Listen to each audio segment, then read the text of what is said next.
Hello and welcome to the third episode of the Close Encounters podcast.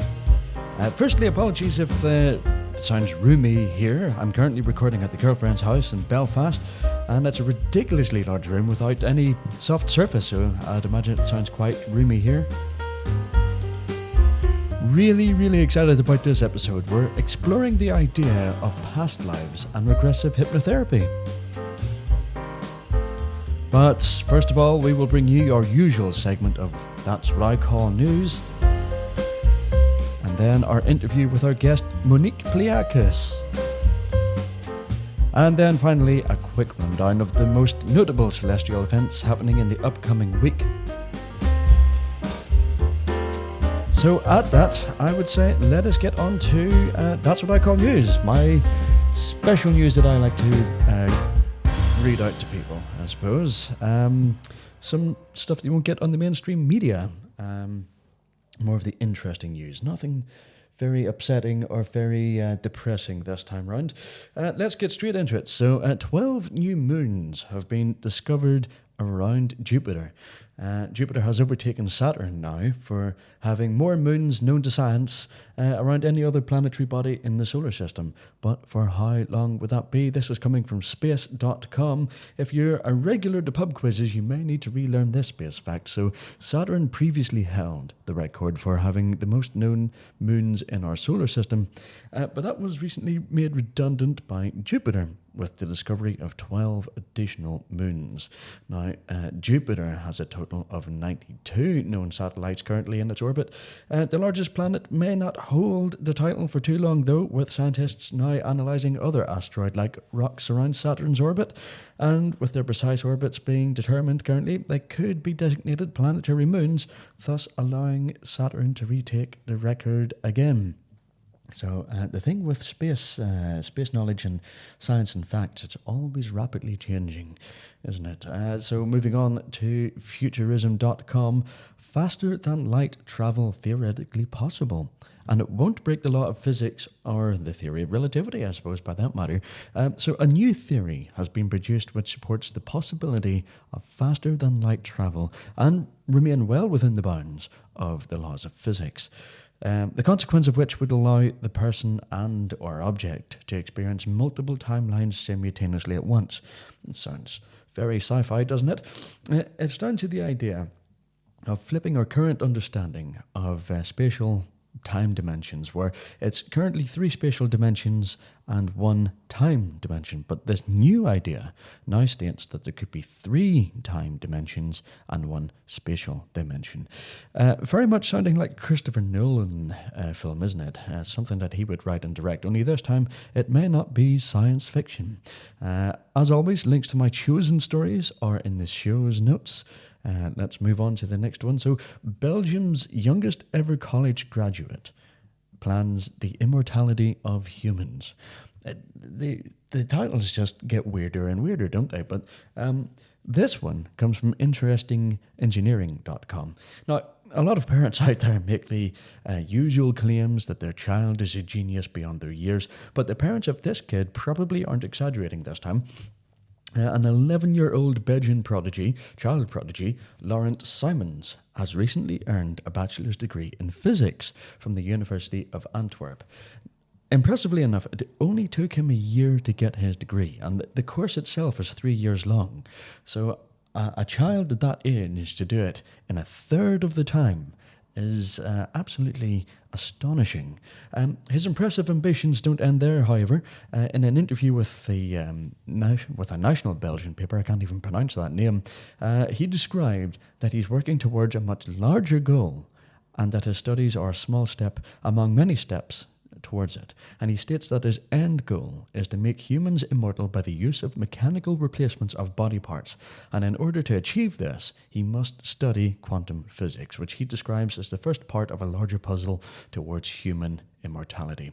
A very impressive young man indeed. And finally, a university professor suggests that the key to warp engines may lie in an everyday off-the-shelf chemical. This is going back to futurism.com. So the University of Houston, Victoria, a provost there named Chance Glenn has proposed a new idea to help bring warp drive engines a step closer to reality.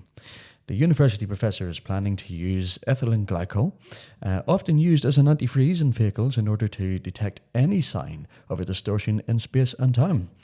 The process, which he hopes to begin within the next couple of months, involves filling a radio frequency chamber with ethylene glycol, or antifreeze, and using a laser in the hopes of detecting distortions in space-time. It's hoped that, if successful, it could pave the way for new sciences to work towards a faster-than-light mode of travel.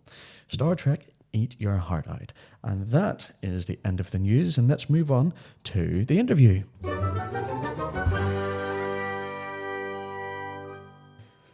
Now, when I say hypnosis, what do you immediately think of? A hypnotist on a stage with selected guests doing crazy things? A way to stop smoking or to overcome other bad habits? Maybe you think it's, woo-woo. I don't know. That everyone has different opinions on this. But what have I told you? That some people have recalled memories from past lives as a result of undergoing hypnosis. So, my next guest is Monique Pliakos from New Hampshire, USA, and she is a certified hypnotherapist, among other things such as a Reiki master, tarot reader, empath, orgonite maker, healer, and podcaster. And she states that she's passionate about helping others remember who they really are and find out the power and magic that they possess inside. Monique, it's great to have you on my podcast. This is something that's fascinated me for quite some time, and I'm going to be picking your brains left, right, and centre for all sorts of information, and sifting through all the knowledge that you've got. But thank you for joining me today. Hi, Chris. Thank you for having me. We had an interesting conversation before we started, and we were talking about your sort of ancestry. Yes. You told me that you're part French, part Irish, and you've got family up in Canada and what have you. I would imagine that this isn't quite the past life that you're talking about whenever you put people under regressive hypnosis.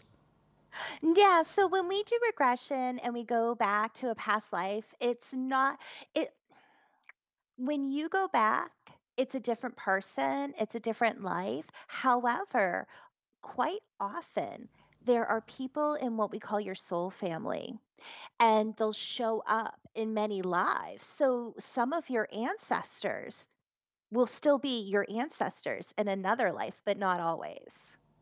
Yeah, I've heard theories like that before, where there's something I read not that long ago, actually, where a mother on social media was talking about how her son had said something. I can't remember the exact words, but it was in the effect of, whenever I, was born the first time, I died, so I wanted to come back to the same family. And the reason that sort of struck a chord with her was because she had a stillbirth. And then they tried, for another child. And this child says, I'll come back beforehand, pretty much. You lost me, so I've decided to come back to the same family again. That's an amazing thing to hear. And would that be something that you would bring out with regressive hypnosis in some of your sessions? Yes, actually, when we go back to a past life, the way I do it, especially for people who it's their first time doing it, it's easier to have them go back to a couple happy childhood memories. And what we do is something you may or may not remember, but the way I talk and the words I say, it's basically like this. You don't have to remember it. It's just going to come to you instantly. And we go back to a couple happy childhood memories. Then we go back younger, maybe like a baby, 1, 2, 3 years old, stuff most people don't remember. And then from there, we go back into the time they were in their mother's womb. So much information comes from this point of regression because we find out about the soul, about coming into this life. When did you first come into the womb, into the fetus? And did you stay there the whole time? Did you leave and come back, or did you just show up at a certain point in time? Some people, the soul goes in and out. It'll come for a bit, it'll leave. And sometimes they do say, "I was here before, but I had to leave and come back."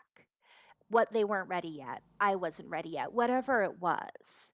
And so that's the kind of stuff that comes up. And what I do if there's any trauma inside the womb, sometimes people can have great parents, but something emotionally might be going on.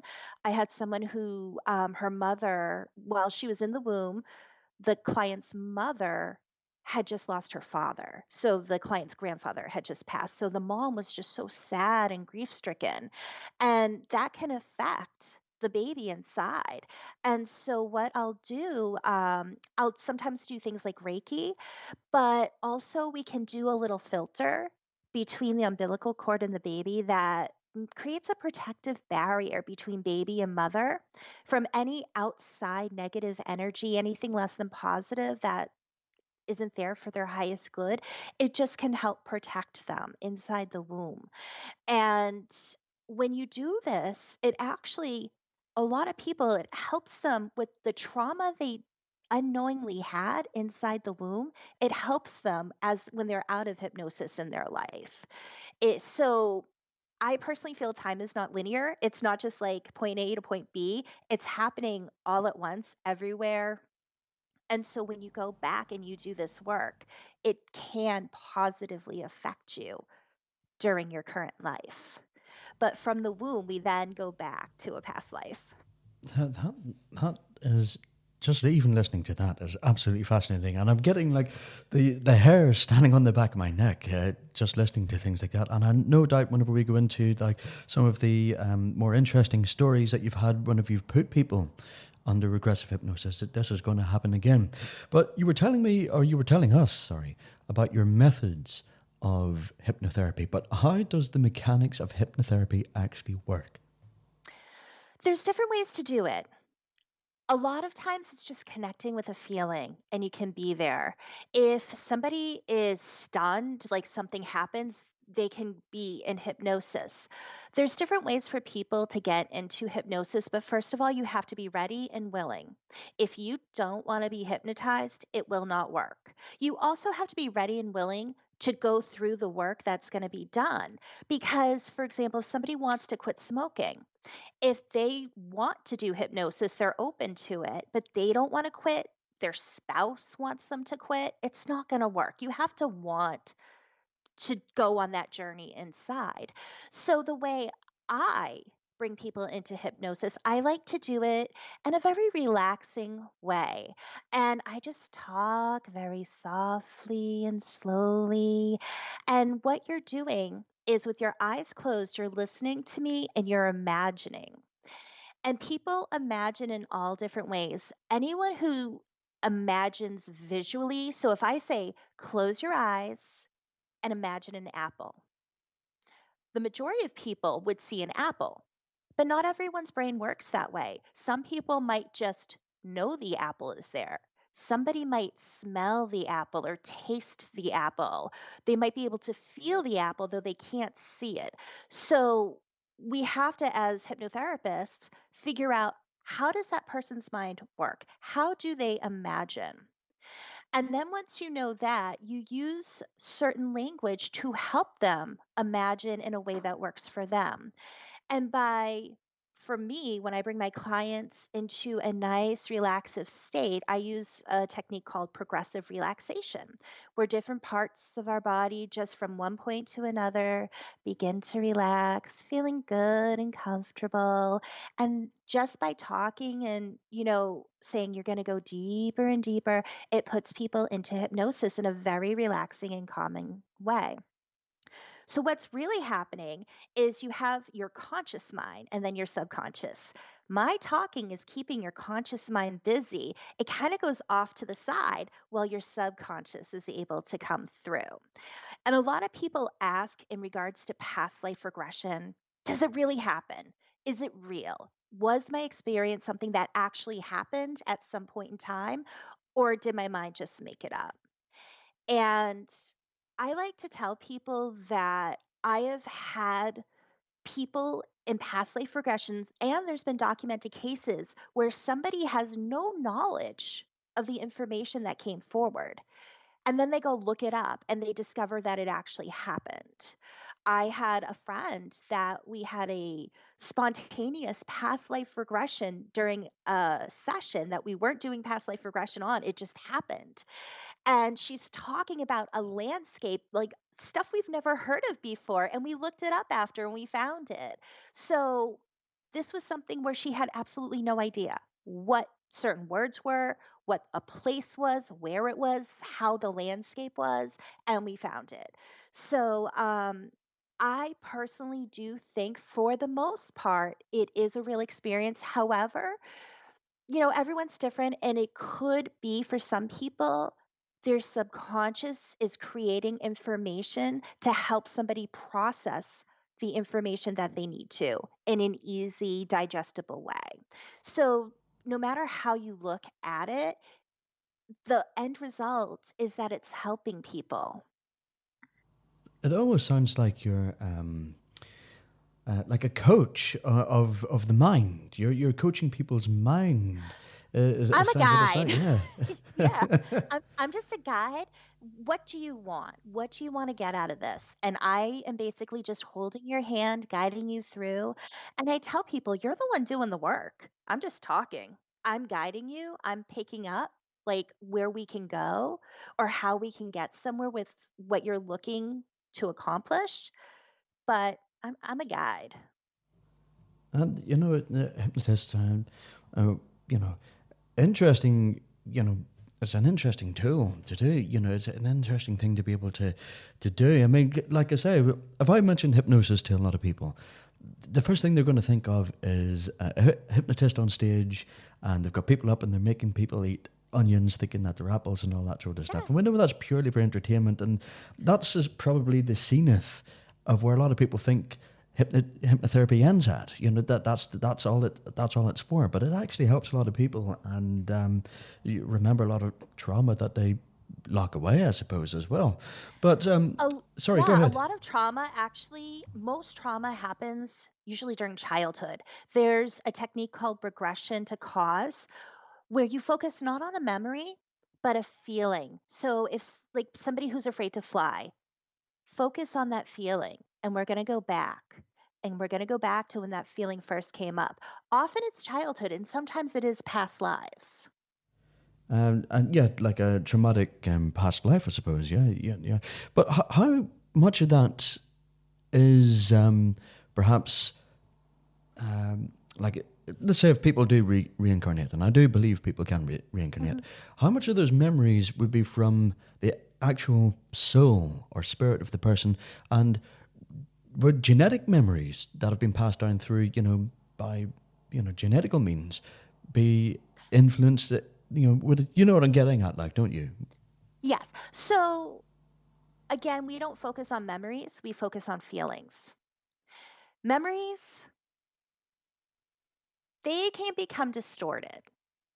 You and I can have the same experience and remember it differently. Mm. So we don't want to focus on memories. We want to focus on the feelings inside, emotions. Emotions are huge. And with that, going back, traveling back, uh, I really think that it's important to know that you can, again, with time not being linear, we can go to future lives if we want. People have done that. I personally, during a past life regression, went back to before my soul even incarnated on Earth. And I was on a different planet somewhere else. And ironically, what was so interesting is I remember. I remembered everything because I tell my clients you'll have complete recollection of everything. But I remembered everything and I took notes. I was like drawing pictures.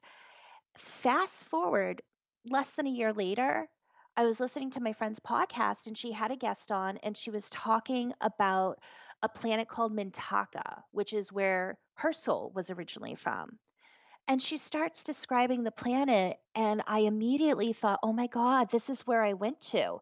So I emailed her, I reached out to her, and I told her about my past life regression experience, but I didn't say everything because I didn't want to just give her information in case it's somebody who just wanted to be like, "Oh yeah, yeah, that's it." So I left information out and I asked for more information regarding the other experiences, and everything was just nail on the head. Like, boom, this was it.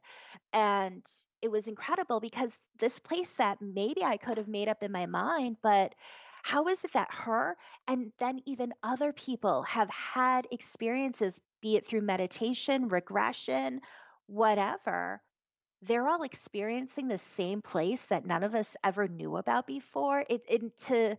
To make it up on your own is just there was so much to have to put into detail. So I do think our soul remembers.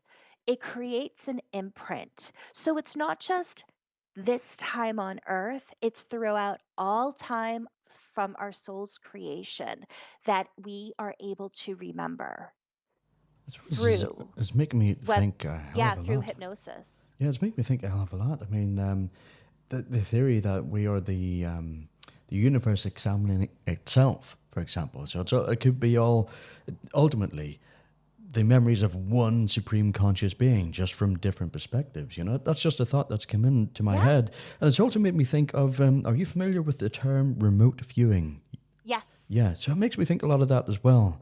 The way you were describing some things, how you, for those who don't know what remote viewing is, it was, if people say it's woo woo, well, ask the CIA and what have you, because they invested a hell of a lot of money in it during the Cold War to try and see what the Russians were doing. They were trying to weaponize it, of course, during that time. But the theory of remote viewing is you can see past, present, and future, not Mhm. just on Earth, but all over the universe at a given time. Yeah. It's absolutely One of the fascinating. things I try to teach people is that our mind is the most powerful thing ever.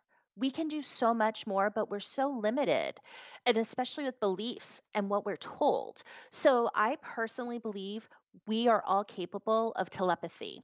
The problem is that we don't know how to use it and recognize it. So, if I'm thinking about something and, just an easy example. I'm thinking for no reason, I really want some Chinese food. And my husband will say, "You know what? I'm in the mood for Chinese food." Yeah, I've And had it's that. like, yeah, maybe we just like Chinese food. But when it's happening all the time, like you're literally sharing a brain, it becomes to the point it can't just be coincidence where it's like sometimes such random thoughts that have nothing to do with anything. And it's how to tune in what is your original thought versus what's coming from somebody else. And that's where a lot of work needs to happen because I still have difficulty with that. Was that my thought or was I getting it from somebody else? So there's so much that we can do with our minds. We've been trained not to use it. And now we have to work and learn on how to do that. And hypnotherapy can sometimes be a way to get that guidance on what we need to do, especially when we're working to expand our minds, our abilities, and our gifts. Find ways on how we can do that by using hypnosis to connect with spirit guides, to connect with our ancestors, to connect with our higher self. I just did a session last night and I'm going to do a group hypnotherapy for this for dragon connection, where people have the ability to connect with dragons. I personally work with dragons and dragon energy. And this is a way for those interested to go into hypnosis, do some grounding. I have a that I call inner light, where you work on your inner light and shining it to a beacon, and you learn how to do that.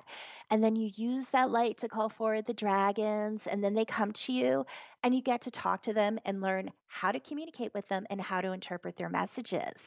And then you get to have some fun with them. So there's so much that we can do. There are multidimensional beings out there that most people don't see, they don't realize are there, but these beings are here to help us. But we've been kind of swayed out of that way of thinking. And so it's about getting back into connection with these other entities and beings that can help us. So when you say dragons, are you talking like how they would have been depicted years ago as like the fire-breathing creatures, just interdimensionally, not physically that we can see? Yes. Yeah. So I have certain dragons that I see in my mind, but I'll see them outside and I can feel their energy. I talk to them. So I was actually doing a Reiki session with a friend of mine a week or two ago. And one dragon came forward, this big white and gold dragon, very strong energy. And my friends goes, well, during the Reiki, she goes, there's a very large white and gold dragon. Like she got it too. And we both work with dragon energy. And, I did a dragon connection session last night where the person I was working with, she got a blue and green dragon with spikes. And it was really cool because sometimes they look really fierce, but they're not mean, they're not ill-intended, they're here to help us. I'll call in dragons when I'm driving, and I'll ask them to clear the way, and I can literally feel, like, energy pushing forward and all around me protecting me. So I like to work with them, ask them for help, ask them for guidance. And I had one dragon during a meditation that looked scary. It was big and red and really like something that you would see maybe in a drawing that is intended to scare people, but I didn't feel scared, and it was just showing the strength inside and fierceness that I possess. So it's also how we interpret it and how it makes us feel with that energy. So I was just sort of thinking as well, the colors, are they significant as well? With what color they manifest themselves in? Well, it can be because there's certain kind of dragons. Dragons are also elemental. So you have dragons of the element that work with the air, with fire, with earth, with water. And that sometimes, so if you have like a green dragon, it might be an earth dragon.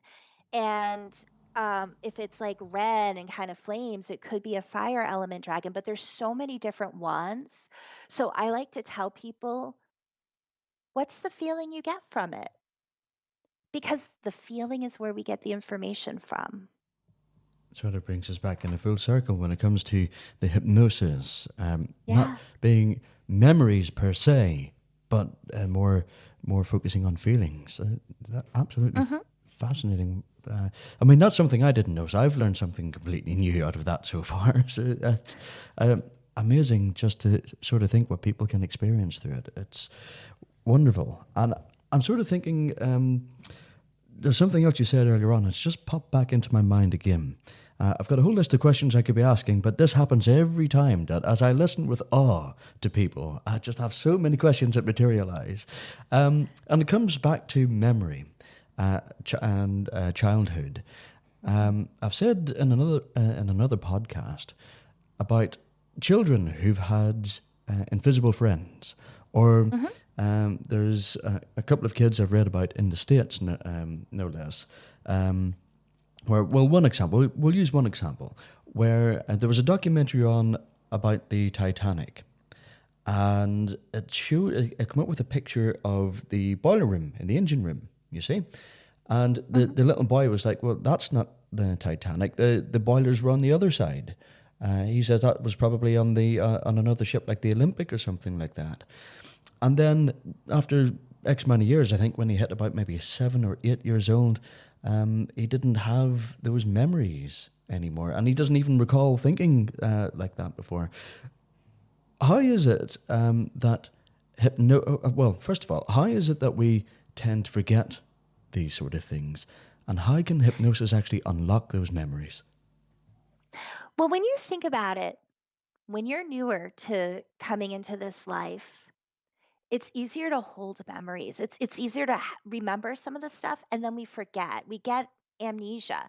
And sometimes we come here with the amnesia. Sometimes it takes a while to get it. So that's why you'll see young children who might just know stuff that they have no way of knowing. And then you look it up and it's like, wow, that is accurate. And then it starts to go away. And there's a few factors for that. One, it could be because it's believed that when we come here, we give ourselves amnesia. So we can go through this experience, learn the lessons that we need to learn. Because if we came in knowing everything, how would we learn? How would we grow? And so we get this amnesia. And the point is at some point to go through this process. It's almost like a tarot, like you start at zero at the Fool and you go through everything, all the major arcana just to come back again, except now you've been through it. You've gone through it all. So you've had that experience. So we go through this process and then we grow and we learn, and then it can start coming back to us and remembering who we really are and the things that we've been through. A lot of times as children, we're programmed. I mean, especially in the United States, but we are programmed. We're programmed that talking to imaginary friends is not normal. We're programmed that, it's not normal. Like ghosts aren't real. I mean, things have changed, but I mean, when I was growing up, there were like aliens aren't real, ghosts aren't real. Like that's just your imagination. We're taught so many things on what's normal and acceptable and what's not. And when you have a young, open, fresh mind that has that connection with the universe, with source, God, whatever you want to call it, and then you start saying, no, no, no, not real, just your imagination. You don't encourage it, you don't let it grow. We start to forget. It happened to me. When I was a kid, I talked to rocks, I talked to trees, and it wasn't just like, I'm a lonely kid, I'll talk to a tree. I was conversing. They were talking back to me. I was in connection with the earth. I would see spirit. I would see fae. I would see all these different things, but it wasn't acceptable to talk about it. I'm an empath. As a child, I could feel energy so strongly, and I would hug people all the time. I knew when somebody needed a hug, and I also knew people I just got a bad feeling from and to stay away. We know things as kids, but we're programmed, just, like I was, by school, by parents, by TV, whatever, that this is not normal. This is not acceptable. And you lose that. You lose touch with that. And for so many people, not only do you lose touch with that openness and knowingness, but you become fearful of it. You're afraid to talk to other people. So we lose these gifts and abilities. And so that like with my own kids, I encourage, oh, who are you talking to? I would talk to my spirit guides and I would, they would help me. But you go tell somebody, oh, yeah, this is my friend. I don't realize they're a spirit guide as a child. But it's like, yeah, okay, sure. What's a child going to start to do? They're going to realize they're going to do one of two things. They're going to realize, okay, this isn't normal. I am now being made fun of or treated not so great. So I'm just going to keep my mouth shut. Or they might just, be who they are and say, I don't care, whatever. Everyone's different. But I really think that children are more open to everything, and most of it gets programmed out. They're certainly more receptive. I mean, that's a given fact to these energies. I've got a friend called Barry Fitzgerald. Now, he started out on Ghost Hunters International, and from there, his research led him into different areas, and he was able to tell us that a child's eye can mimic an animal's eye, for example, where they can see a little bit further into each side of the spectrum, and then as they get older, they tend to lose that ability. Probably down to, as you say, through being told no, that's not right, etc. I've been told all the time that you go through education nowadays to get indoctrinated and not to actually get educated. Yes. And the community that I grew up in, for anyone listening, Northern Ireland is a very, very divided community. Not so much nowadays, but it had been ages ago. We're talking about maybe 2-3 decades ago, and I was brought up Presbyterian. It's a very sort of no-nonsense form of Protestantism, and then if you go into Free Presbyterian, which broke away from it, it's even more no-nonsense, all that sort of stuff. So even my community would be more like, yeah, you can't talk about that, it's very sinful, etc., and all that. But I've always believed in UFOs and ghosts. I've treated them as different separate things. But yeah, I can totally get where you're coming from, where children are now sort of taught, and have been for years really, not to be sort of engaging with these things, or just, ridiculing them, telling them that they're talking nonsense and all that sort of Mhm. stuff. And another thing that a lot of people get programmed out of is trusting their gut. And that's something I try to help people with during hypnotherapy sessions, like using your intuition. So, depending like on the types of sessions we're doing, if we're talking to a higher self, to guides, anything like that, I'll ask, is this person intuitive? And I've never gotten a no.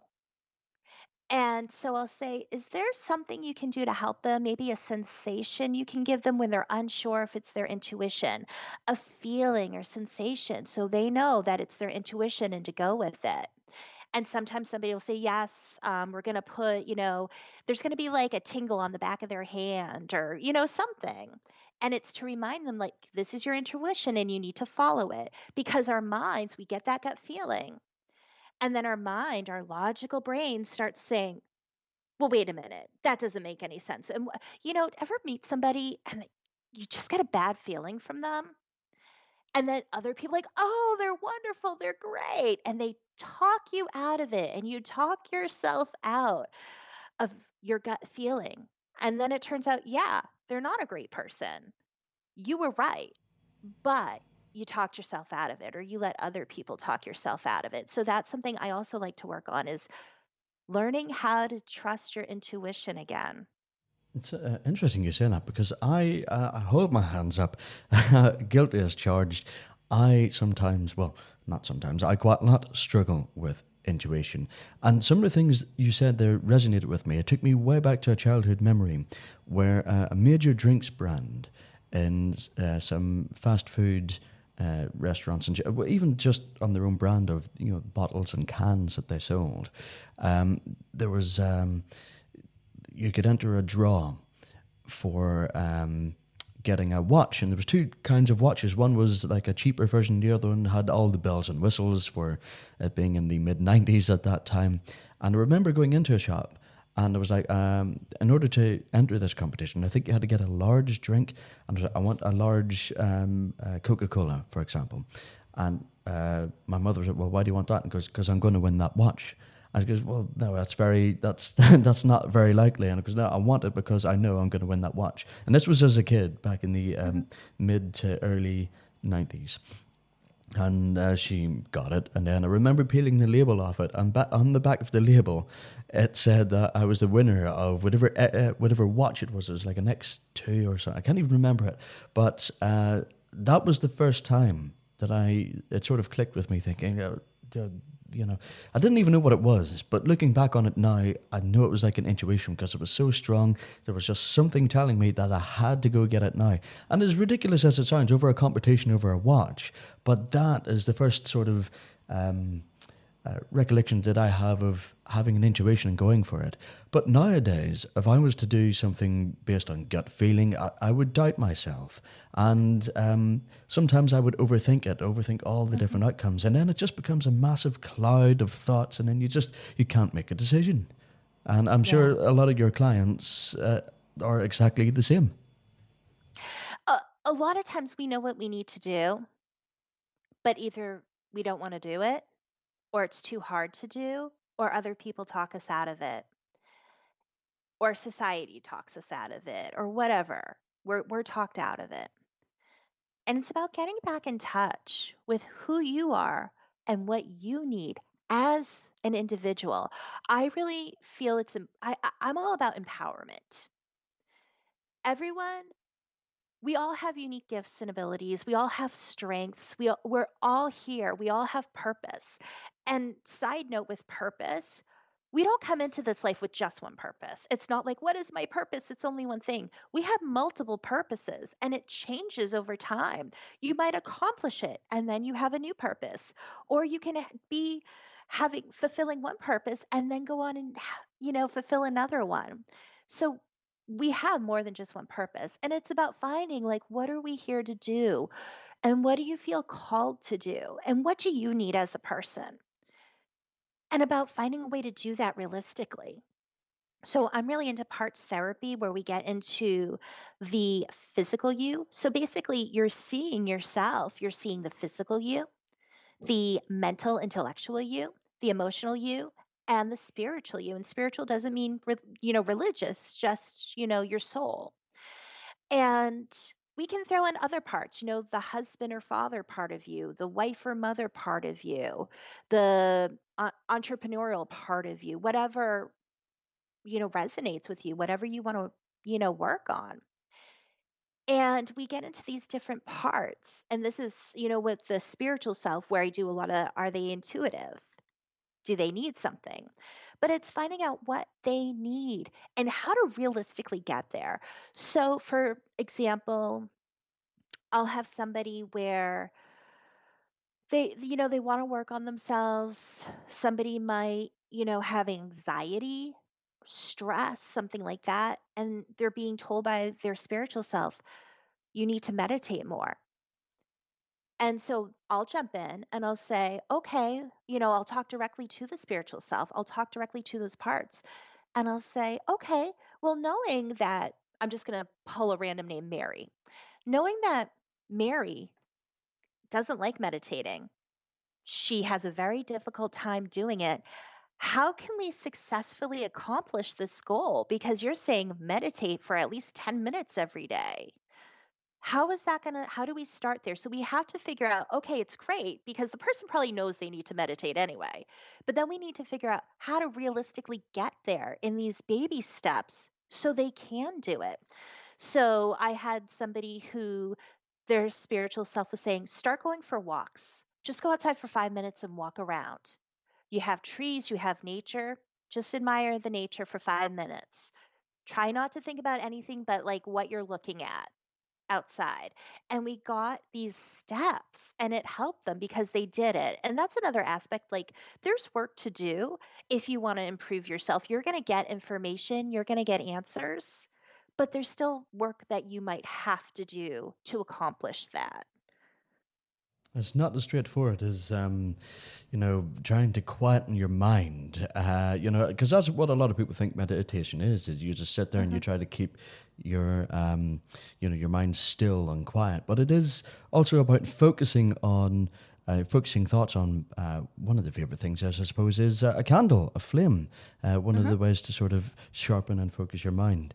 But can I also ask you about, sorry, go ahead, please go Oh, ahead. no, I was gonna say I avoided meditation for so long because I thought you can't think of anything. And the first time I got hypnotized, my brain, I was never hypnotized until I realized like this is wow, this is amazing and I want to help people and learn it. So I'm in class and my instructor is hypnotizing me, first time ever. And I'm sitting back and my eyes are closed and I'm listening to the instructions. And I start thinking, am I doing this right? He's probably I'm probably not doing this right. That was like me, He's gonna yeah. know that I'm not doing this right. Oh my gosh, I'm embarrassing myself in front of the class because I'm just not doing this right. Monique, just stop and listen. It was so funny. When you're going into hypnosis, your mind isn't blank. You can listen to the person like I listen to my instructor, and you can think, oh my gosh, you can have all these thoughts in your head, and it's okay. You still get to where you need to be, especially with a good hypnotherapist who's picking up on the cues from the person based off their body, rapid eye movement behind the eyelids, breathing, body posture, all these different things that help us see how deep are they? Do I have to keep talking? Do I have to do something to help them? My mind was going crazy. And then within a few minutes, I was like, okay, just, focus. And then the next thing I know, I was like, oh, he's talking. I should pay attention. So you're, whether it's meditation, hypnosis, you can still have thoughts in your head. It doesn't mean that you're not doing what you're trying to do. Exactly. And for anyone who hasn't tried meditation before or has tried it and give up because they think it's too hard, honestly, do crack on at it because you don't even have to try it yourself. You can do it with somebody who can guide you, for example. It isn't as hard as people might make it out to be. But you've hypnotized people before, obviously, and obviously went into regressive hypnosis with some people. What are some of the more interesting and maybe even crazy things that has actually come out of that? um, and it depends why we're regressing. If we're regressing for trauma, sometimes the interesting thing is finding out the real reason for trauma. Sometimes people don't even know that something happened that caused their trauma. So I had a client where we discovered there was trauma while doing inner child. During her consult, there was nothing indicating an issue with childhood trauma, anything like that. We were just working on a different issue. And during inner child, it came up about her dad. And her dad wasn't abusive. It was just the way he would yell that triggered a feeling inside. And she started, getting really nervous and upset. So we had to go to a safe place, which is when we go into hypnosis, I always bring my clients into a safe place, which is beautiful, calming, relaxing, safe, and secure. Because sometimes stuff does come up where we need to instantly retreat and go to that safe place. So I had her take her inner child and go to that safe place. And we did some Reiki. And then we were able to go back and figure out what was really going on. And it helped her because she didn't even know that something had happened in the past to trigger that. I've had the client I mentioned, or not the client, a friend of mine I mentioned before, we were doing hypnotherapy.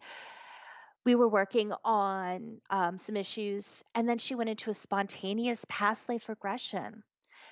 But what happened was some of the stuff coming forward, going to the safe place, and these other things, these images popping up. Sometimes you can have multiple things popping up. I can say, can you find a beautiful place? Sometimes people will see three or four different places. There's no right or wrong. But this stuff was coming up, so I'm taking note of it. And then during the past life regression that happened just spontaneously, that's the stuff that she was getting that was coming through. It had to do with each other. So again, one could say it's just your subconscious putting together things that you need to realize in a digestible way for you to take in that information. Or you could say it really happened and it's just the universe is trying to get that message to you. I had my own past life regression, and anything that is less than positive for me, I always try to turn into a lesson. The first time I was ever regressed into a past life was when I was learning to do past life regression. And I'm in class, and a friend of mine is having me regress, and we go back in time. And where I ended up, and I'm a very visual person, it was dark, it was black, and I didn't feel good. I felt really confused. Started feeling upset. And as it's coming to me, I go, fire. I'm on fire. And I start having what's called an ab reaction, which is an abnormal reaction, which isn't actually abnormal at all, but it's where people start getting upset. They can cry, they can hyperventilate. I started hyperventilating. I knew in my mind I wasn't on fire. I knew this is a past life regression, but it was like the feeling, I was so connected with it. And I felt anger. And with what only felt like a few moments, all of a sudden I'm back to when I was younger. And then I'm in a field with my aunt in this past life. On That's the other side, the person who was regressing me was in a chat. The instructor came in, he was guiding her through chat on what to do. And she said it was at least 10 minutes of going back and forth, trying to figure out what to do. For me, it was just moments, it felt like seconds. But so what had happened was I was a healer in this past life. I used herbs. It was, I think, like the 1720s. Women, it was looked down on to do that. And a father found out I was healing his son. Didn't care that I helped him feel better, didn't care that I saved his life. He was mad and he pounded on my door and he started yelling at me. So I gave it right back to him.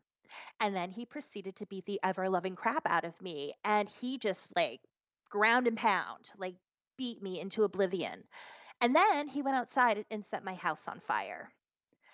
So when I came in to that life, I was literally at the point where it was black because I was out and I could start to open my eyes a little bit, but my eyes were swollen from the beating. And I had a hard time seeing, and I realized there's fire and there's heat and I'm on fire. So it was such an incredible experience. And I just remember as all this is happening, I'm thinking to myself, okay, so when I regress people, I need to make sure that I say we're going back in time to a point where you're doing something you enjoy doing and do often. Because most people don't enjoy dying and they don't die often in one life. So that was, It's not something so I I would even choose, had really. this learning moment. Yeah, so I don't think that's something that I would opt to go and do, just for fun. Yeah. It'll happen But when it yeah, so I happens. took it as a teaching moment.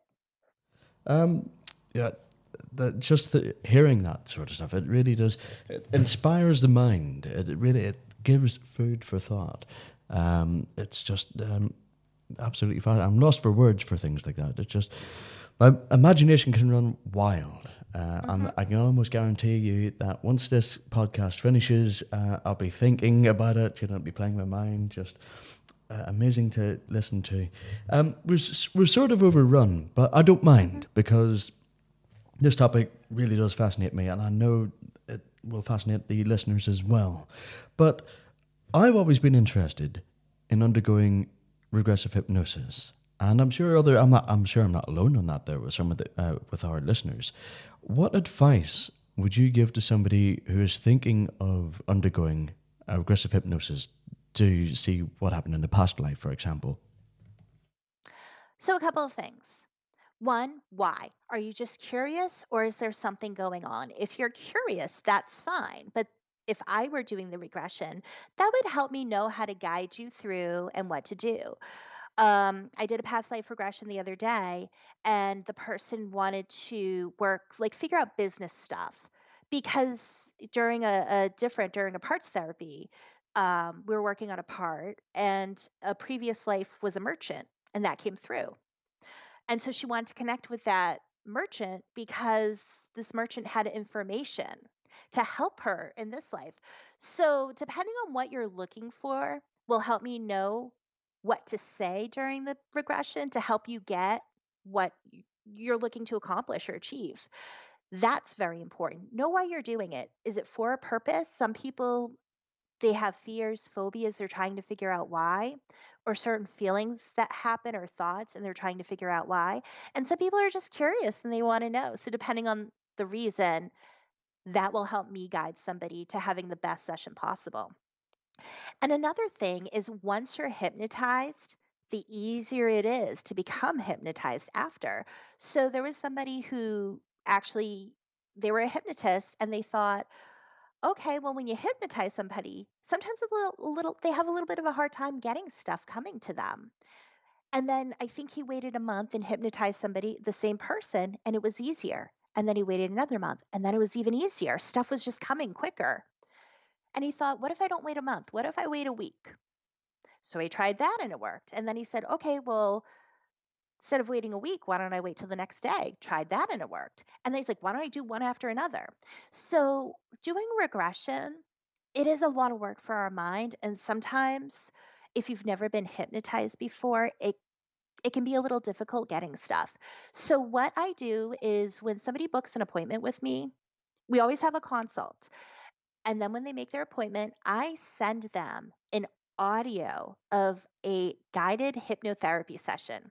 And it's really short. All we're doing is going into hypnosis, going to a safe place, and coming out of hypnosis.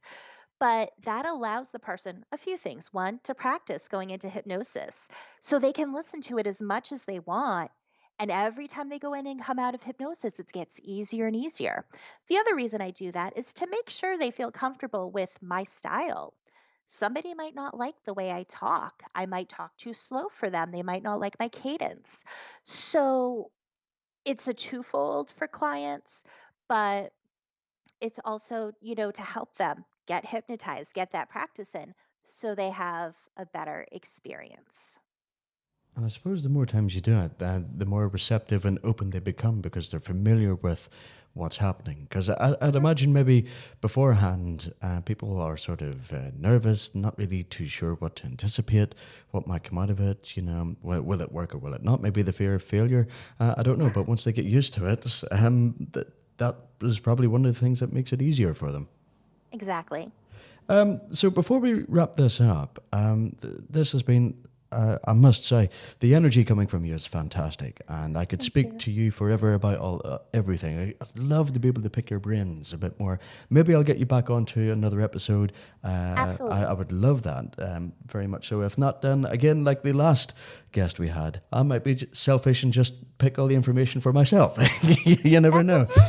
But where for anyone who is no doubt after listening this is curious about you, where can people find you, and do you have any literature or anything out that people can get their hands on? I don't have any books. I'm not really like it's funny, my writing is in hypnosis, we call them scripts. So you write up what you're going to do. So my dragon connection, that's a script that I wrote. So my inductions that I do, it's a script that I write. So I focus my writing on my scripts for my clients. But I do have a website. It is www.innerstandingshypnosis.com. So it's INNERSTANDINGSHYPNOSIS.com. And instead of like, I don't understand, I understand. So words do have meaning. And I take understand as more of like a negative, like, do you understand? Like, I don't stand under anyone when I take information. I take it, I hold it within. If it resonates with me, I keep it. So that's a way to remember understandings. We understand information, we don't understand. So go to understandingshypnosis.com. You can schedule a free 20-minute consult with me to see if hypnosis is right for you and figure out a plan, if it is, on how to achieve what you're looking for. I also read tarot. I make organite. I make incense and candles and all different things. That is www.tarotbymonique.com. And you can go there to check out my offerings as well. Absolutely fantastic stuff, Oh, and I think, and oh before yes, I forget, I just want to plug. I am doing a group hypnotherapy session for Dragon Connection to connect to our dragons. That's going to be Thursday, March 9th at 7 p.m. Eastern Time.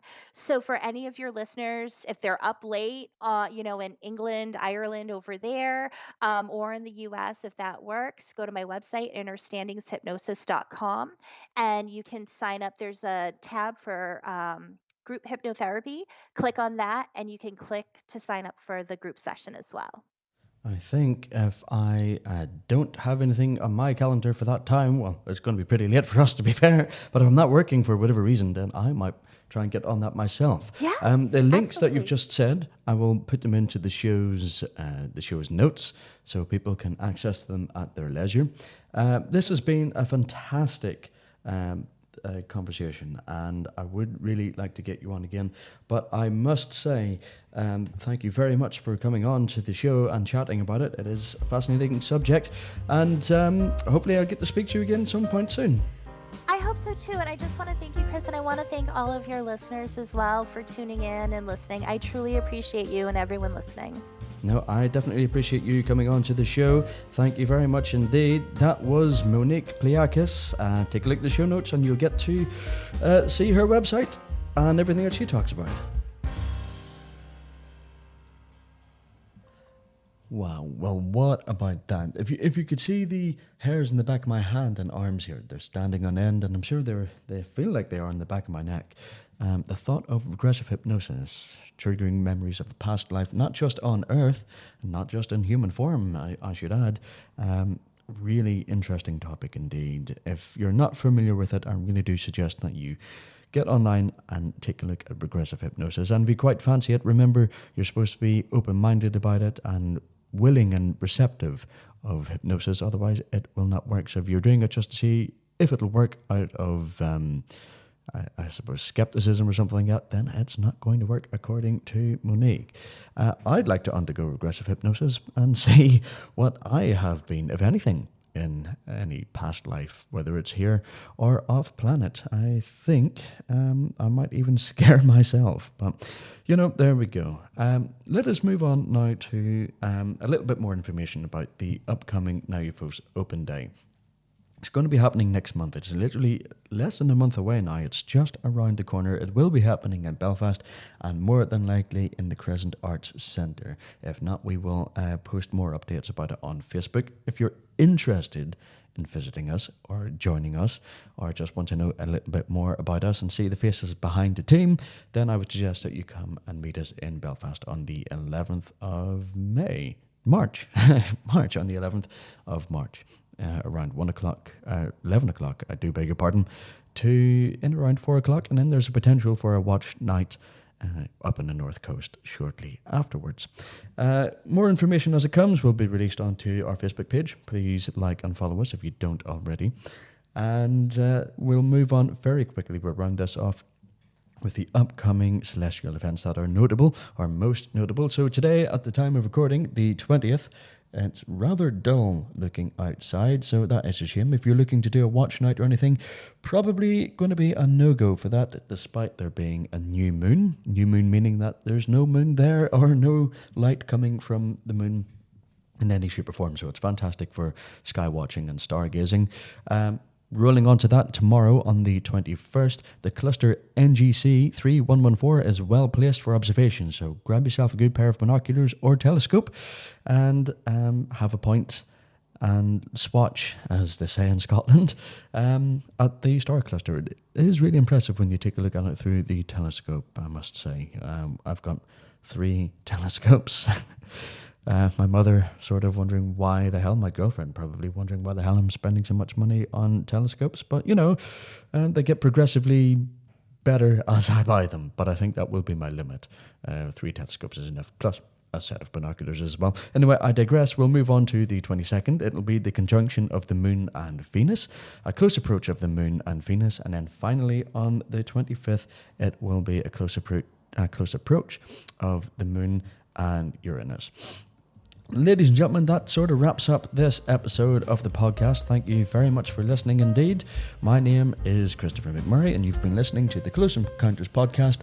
Look forward to the next podcast episode, which features a man from Southampton who has contact with angels and has a message from them for humanity and compiled into a book. Look forward to that one, and I hope you are too. I'll see you in the next episode.